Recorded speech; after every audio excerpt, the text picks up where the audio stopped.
Captain Phasma is Battlefront 2's last Jedi season villain, and unlike the movies, this chrome-plated trooper is actually a massive threat if used correctly.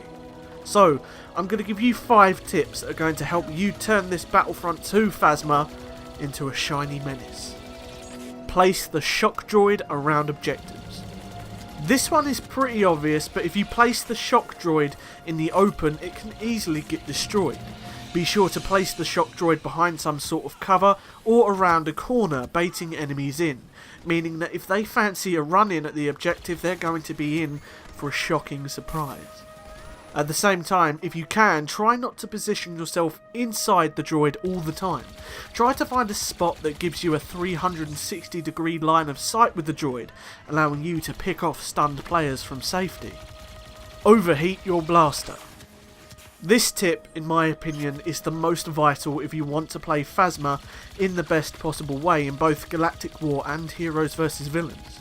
Phasma's blaster accuracy is dependent on how long you hold the trigger. When you first shoot, the bolts are going to fly off very unevenly. However, as you reach the overheat, your shots will be perfectly accurate. It is vital that you do not take your finger off the trigger, allowing the blaster to overheat.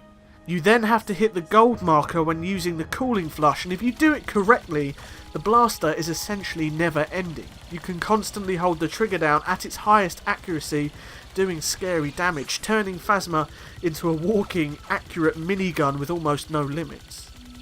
Don't use the staff strikes often. The staff strike can be useful on heroes who are stunned. However, other than that, don't bother using it. The animation is extremely clunky at the moment, and it locks you, making you really vulnerable for a second or two, and you just get hit out of the animation when getting attacked by other melee heroes. Ideally, I'd say never use the staff strike in the Galactic Assault. There's no point. It's just going to put you at risk, and you're better off just evading, rolling, and doing damage using the blaster. Force melee heroes into the shock droid. Melee heroes are extremely vulnerable coming across Phasma 1v1 because they can't get near her.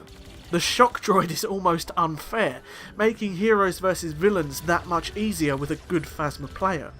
So if you're getting chased by a melee hero, drop the droid, roll, and focus on headshots whenever the droid stuns the hero. Just roll around within the circular radius of the droid and they really have no hope of getting to you.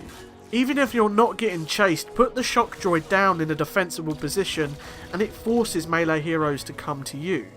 If you're feeling confident, hitting the shocked hero 3 times in a row with the staff strike is going to deal some serious damage, but like I said earlier, the animation is quite clunky and it's not very reliable. I'd say just shoot them, but it's down to you. Save Survivor for vital situations. The Survivor ability is best saved for when you need a little extra boost.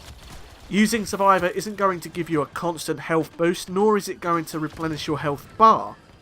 Using Survivor is a great way to soak up some early damage when going straight into a group of enemies, and it's also great to use when you're trying to escape. The ability is very situational. It's not like Yoda's and it's not like Finn's. Use it selfishly when you need to, but don't use it just because it's there. Anyway, there are 5 simple tips to effectively use and get more out of Captain Phasma in Battlefront 2.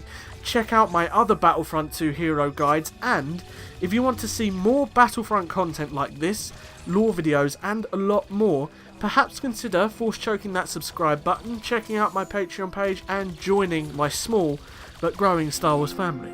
I'll see you guys on the Battlefront, but until then, may the Force be with you. Always.